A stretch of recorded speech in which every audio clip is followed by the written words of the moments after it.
qu'il était présent aux obsèques de Jacques Chirac et à l'hommage en Corrèze début octobre, Martin Ray Chirac n'habite pas en France.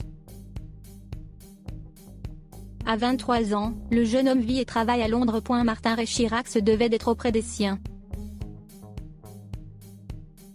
Après la mort de son grand-père, Jacques Chirac, survenu le 26 septembre dernier, plusieurs événements, qu'on imagine douloureux pour sa famille, se sont succédés.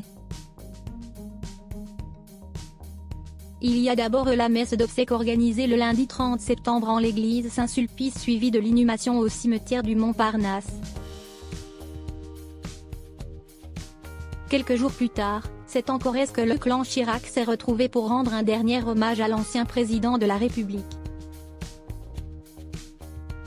Son épouse Bernadette n'était pas présente en raison de sa santé fragile, mais nul doute qu'elle a suivi l'événement de près. Martin Ray Chirac, le petit-fils de l'homme politique, était bel et bien présent.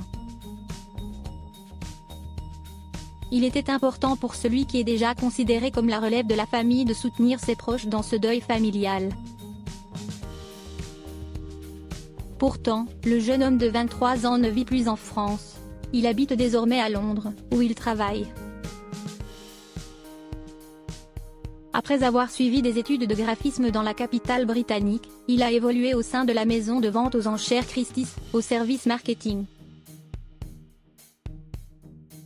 Il y a passé 3 ans et travaille désormais dans une galerie londonienne, selon des informations rapportées par nos confrères de Paris Match.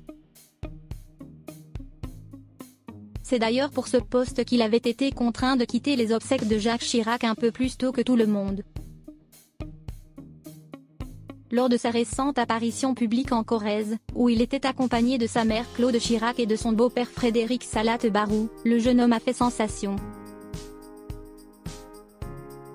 On compte sur vous pour prendre la relève, lui a-t-on glissé lors de cette journée d'hommage à Jacques Chirac. Je ne vous dis pas non, mais laissez-moi le temps d'y réfléchir, leur répond-il. Pour l'heure, Martin Ray Chirac entend poursuivre sa carrière dans le commerce d'art contemporain. Mais il ne ferme pas totalement la porte à une future carrière politique, comme son grand-père.